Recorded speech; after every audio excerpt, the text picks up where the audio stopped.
Hi అండి, welcome to చిన్నారి కథలు తెలుగు. కథ పేరు చేతులు కాలాక. రచయిత శ్రీదేవి వెన్నకోట గారు. ఇక కథలోకి వెళ్ళిపోదాము. కిరణ్, ఇంకొకసారి ఆలోచించు. నువ్వు తీసుకునే నిర్ణయం కరెక్ట్ కాదు. అసలు మన కవితకి ఏం తక్కువని నువ్వు ఇలాంటి నిర్ణయం తీసుకున్నావు? చక్కని వినయ విధేయతలు గల అమ్మాయి. అంత మంచి అమ్మాయిని దూరం చేసుకుంటే నువ్వు జీవితంలో చాలా బాధపడతావు.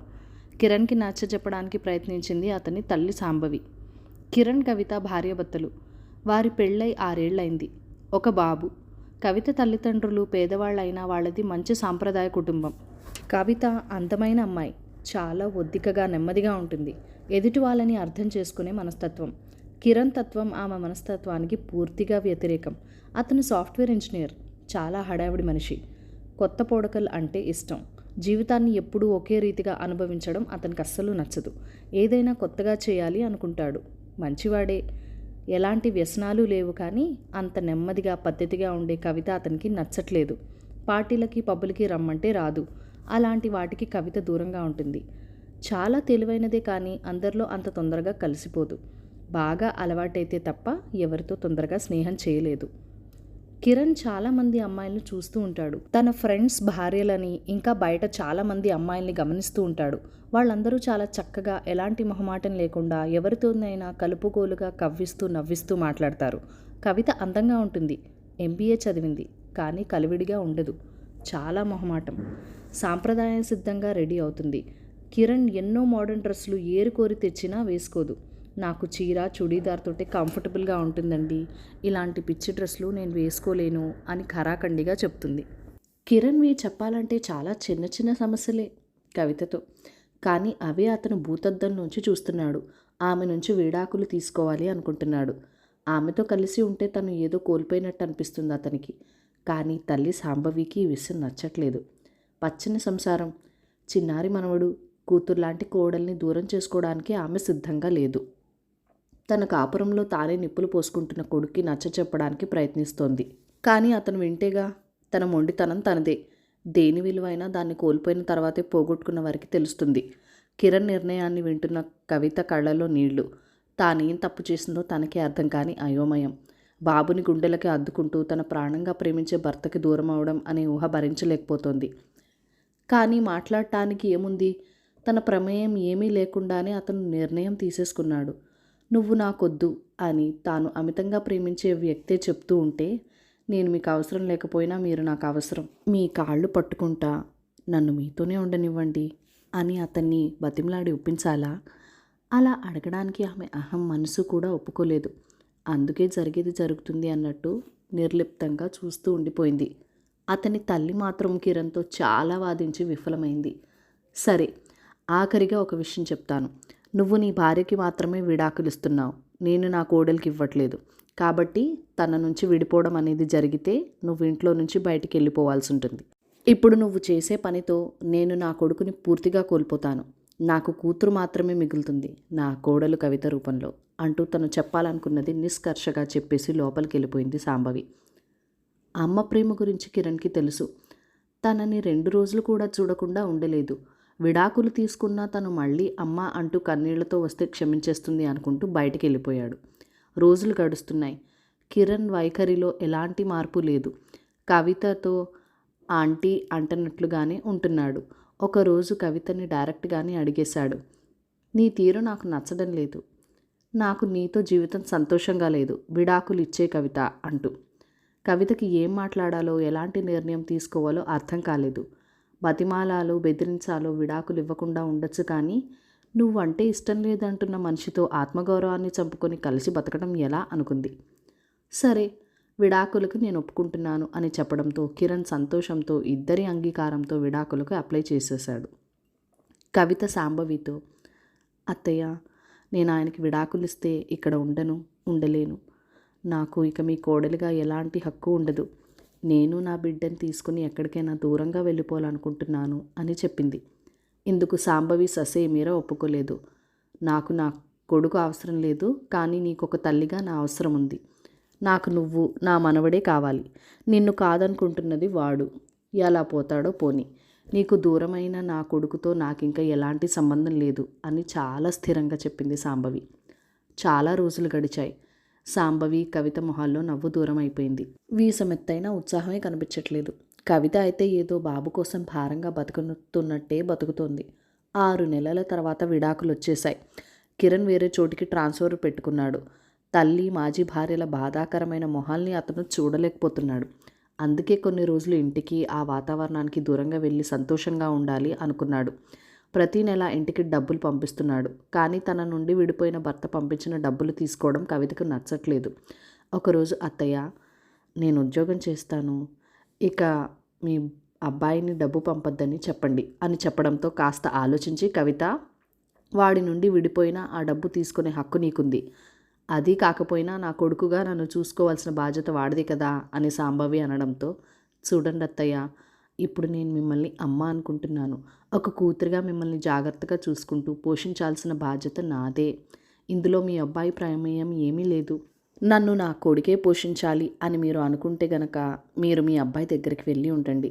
లేదా నన్ను ఎక్కడికైనా వెళ్ళిపోమంటే వెళ్ళిపోతాను. మీరు ఏం చెప్పినా వినటానికి నేను సిద్ధంగా ఉన్నాను. మీ నిర్ణయం పట్ల నాకు ఎలాంటి అభ్యంతరం లేదు. మీ నిర్ణయాన్ని గౌరవిస్తాను. అతను నెల నెలా ఇచ్చే డబ్బు తీసుకుని ఇంకా దిగజారిపోవాలి అనుకోవట్లేదు. మీరు నన్ను అర్థం చేసుకుంటారని, నాకు జీవితాంతం తోడుగా ఉంటారని అనుకుంటున్నాను అంటూ వస్తున్న దుఃఖాన్ని ఆపుకుంటూ వంటగదిలోకి వెళ్ళిపోయింది కవిత. ఒక్క క్షణం సాంబవి నిర్ఘాంతపోయింది. కానీ కోడలి ఆంతర్యం అర్థమైంది ఆవిడికి. ఆమె తన జీవితాన్ని తను సొంతంగా తన కాళ్ళ మీద తాను నిలబడి ఎలా జీవించాలి అనుకుంటోందో. సరే చూద్దాం ఏం జరుగుతుందో, తన నమ్మకాన్ని ఎందుకు వమ్ము కానివ్వటం అని ఆలోచిస్తూ కిరణ్కి ఫోన్ చేసి, నువ్వు ఇక నెల నెలా డబ్బులు పంపించాల్సిన అవసరం లేదు అని చెప్పేసి ఫోన్ పెట్టేసింది. కిరణ్ వెంటనే ఫోన్ చేసి, ఏం జరిగిందమ్మా? అదేంటి డబ్బులు పంపకపోతే ఎలా? కవిత కోసం కాకపోయినా నీ కోసం, నా కొడుకు కోసం పంపద్దా అని అడిగాడు కోపంగా. సాంబవి కూడా అంతే కోపంగా, విడాకులు నీ భార్యకి ఇస్తే నీ కొడుక్కి, నీ తల్లికి కూడా ఇచ్చినట్టే. ఈ విషయం నీకు నువ్వు విడాకులు ఇవ్వకముందు చెప్పాను. నీకే సరిగ్గా అర్థం కాలేదు. మా అత్త కోడళ్ళ బాధ ఇప్పటికైనా అర్థం చేసుకుంటే మంచిది. ఇంకో విషయం చెప్తున్నా, మన ఇంటి మీద కానీ నాకు సంబంధించిన దేని మీద కూడా నీకు ఎలాంటి హక్కు ఉండదు, తెలుసుకో అంటూ కాల్ కట్ చేసింది.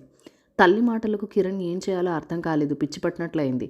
అన్నట్లుగానే కవిత ఓ మల్టీనేషనల్ కంపెనీలో మార్కెటింగ్ ఎగ్జిక్యూటివ్గా ఉద్యోగంలో చేరింది.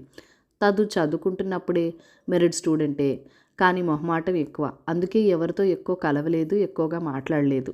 తన పనేదో తానే అన్నట్టు తను చేసే పనిలో తను నిక్కచ్చిగా ఉంటుంది. నెమ్మదిగా కిరణ్ లేని జీవితానికి, ఉద్యోగానికి అలవాటు పడుతుంది.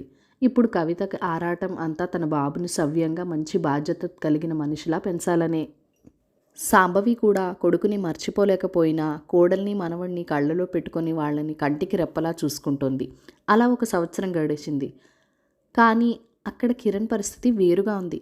ఏదో ఆనందాన్ని, ఫ్రీడమ్ని ఆశించి కవితకి విడాకులు ఇచ్చేసిన కిరణ్ అసలు మనశ్శాంతిగా ఉండలేకపోతున్నాడు.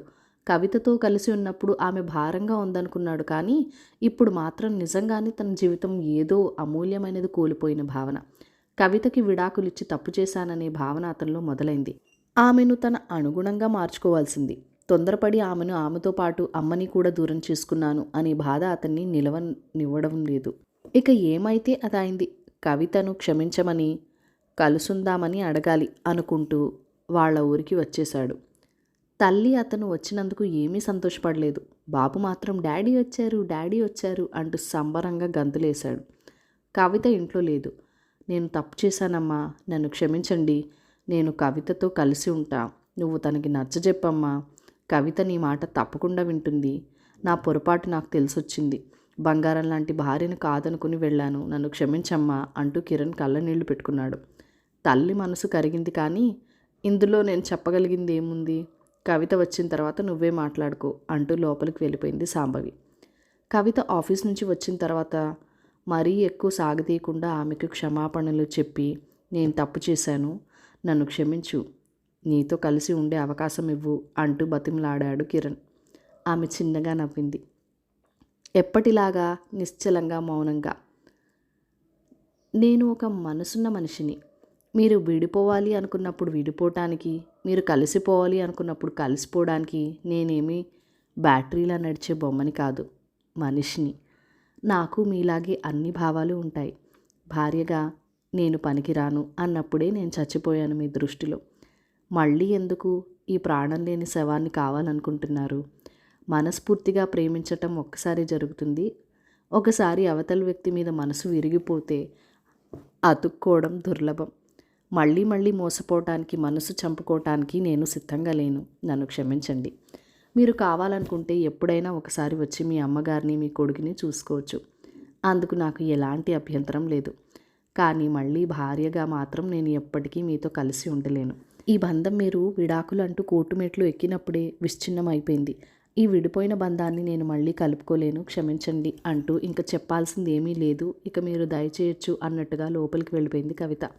సాంబవి కొడుకు వంక నిరసనగా చూస్తూ, నా కోడలు నిజమే మాట్లాడింది.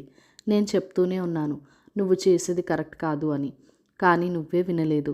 చేతులు కాలిన తర్వాత ఆకులు పట్టుకున్నా పెద్దగా ఉపయోగం ఉండదు. కాలక ముందే జాగ్రత్త పడాలి. నీలాంటి కొడుకుని కన్నందుకు మాత్రం నేను జీవితాంతం పశ్చాత్తాపడతాను. నా మనవడిని అయినా సరిగ్గా పెంచుతాను నీలా తయారు చేయకుండా అంటూ, ఇక నువ్వు బయలుదేరవచ్చు. మళ్ళీ ఎవరైనా చూస్తే బాగుండదు. విడాకులు తీసుకున్న తర్వాత నువ్వు ఇలా ఇంటికి రావటం నా కోడలికి మంచిది కాదు. నా కోడలు గురించి ఎవరైనా తప్పుగా అనుకుంటే నేను భరించలేను అంటూ సాంబవి కూడా లోపలికి వెళ్ళిపోయింది.